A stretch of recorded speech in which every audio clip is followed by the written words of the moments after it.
సత్యసాయి జిల్లాలోని ఆధ్యాత్మిక కేంద్రం పుట్టపర్తి శోభాయమానంగా విరాజిల్లుతోంది. దేశ విదేశాల నుంచి తరలివచ్చిన సాయి భక్తులతో సందడి నెలకొంది. పుట్టపర్తిలో నేడు సత్యసాయి బాబా శత జయంతి వేడుకలు జరగనున్నాయి. ఏపీ ప్రభుత్వం సత్యసాయి సెంట్రల్ ట్రస్ట్ సంయుక్త ఆధ్వర్యంలో ఈ ఉత్సవాలను ఘనంగా నిర్వహిస్తున్నారు. ఈ వేడుకలు ఈ నెల 13న ప్రారంభం కాగా ఇప్పటికే ప్రధాని, రాష్ట్రపతి, గవర్నర్లు, ముఖ్యమంత్రులు, కేంద్ర రాష్ట్ర మంత్రులు, లక్షల మంది భక్తులు పుట్టపర్తిని సందర్శించారు.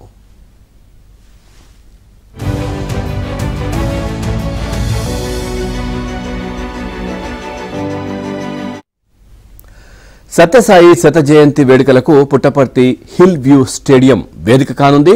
ఉదయం 9 గంటల నుంచి 11 గంటల వరకు నిర్వహించే వేడుకల్లో ఉపరాష్ట్రపతి సిపి రాధాకృష్ణన్, ఇక AP CM Chandrababu, Telangana CM Revanth Reddy, రాష్ట్ర కేంద్ర మంత్రులు, సేవాదళ్ కార్యకర్తలు పాల్గొననున్నారు. ఉదయం 9 గంటలకు సత్యసాయి స్వర్ణ రథోత్సవంతో వేడుకలు ప్రారంభమవుతాయి. అనంతరం ముఖ్య అతిథుల ప్రసంగం, బాల వికాస్ విద్యార్థుల సాంస్కృతిక కార్యక్రమాలు నిర్వహిస్తారు. ఇక సాయంత్రం సాంస్కృతిక కార్యక్రమాలు, సత్యసాయి జోలోత్సవం, లేజర్ షో కార్యక్రమాలు నిర్వహిస్తారు.